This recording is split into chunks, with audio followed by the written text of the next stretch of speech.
طلاق نظیر خارا از خانمش به خاطر کارهای نادرست عالی انصاری.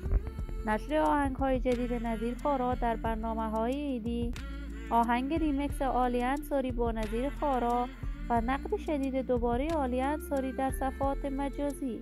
عالی انصاری در کدام کشور زندگی می کند؟ من در این ویدیو پیرامون حقایق همین ماجرا خواهم پرداخت.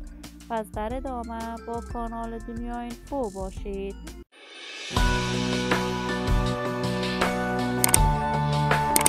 سلام و سلامتی ایام و کامتان باد. شما را خوش آمدید میگم به یکی دیگر از ویدیوهای جذاب کانال دنیا اینفو.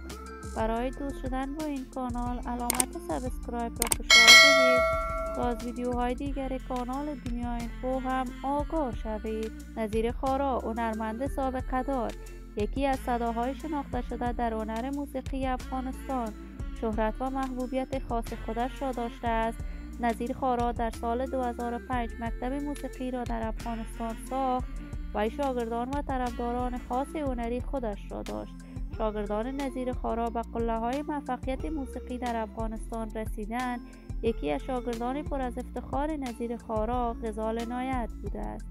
نظیر خارا آهنگ‌های عاشقانه دوست دارد برای دوستداران و طرفداران سبک موسیقیش بسراید. نظیر بعد از بدنام شدنش در برنامه رقابتی صدای افغانستان تلویزیون طلوع و جنگ با آریانا سعید از این برنامه اخراج شد و تا عید سعید فطر امین سال دیگر کار رسانه‌ای و هنری برای دوستداران و طرفدارانش انجام نمیداد.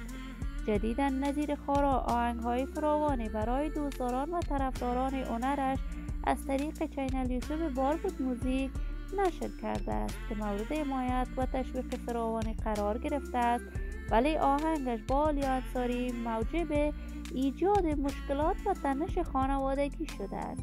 بگو مگوهای فراوانی وجود دارد که نظیر خارا از همسرش جدا شده است، ولی تاکنون درباره این ماجرا نظیر خارا ابراز نظر نکرده است. ولی عالی انصاری در کشور انگلستان زندگی می کند، ولی به خاطر کارهای هنریش سفرهای متعددی به سرتاسر جهان داشته است. من آرزوی موفقیت، سعادت و کامیابی برای تمامی هنرمندان کشور خود بارگاه عزت الله یزال تمنا دارم. عزیزان و همراهان همیشگی شما هم نظریات نیکتان را در بخش کامنت با من شریک بسازید. این ویدیو را با طرفداران و علاقه‌مندان نظیر خارا به اشتراک بگذارید. اگر تا هنوز عضو کانال دنیا اینفو نشدید، پس برای عضویت با این کانال علامت سابسکرایب را فشار بدید.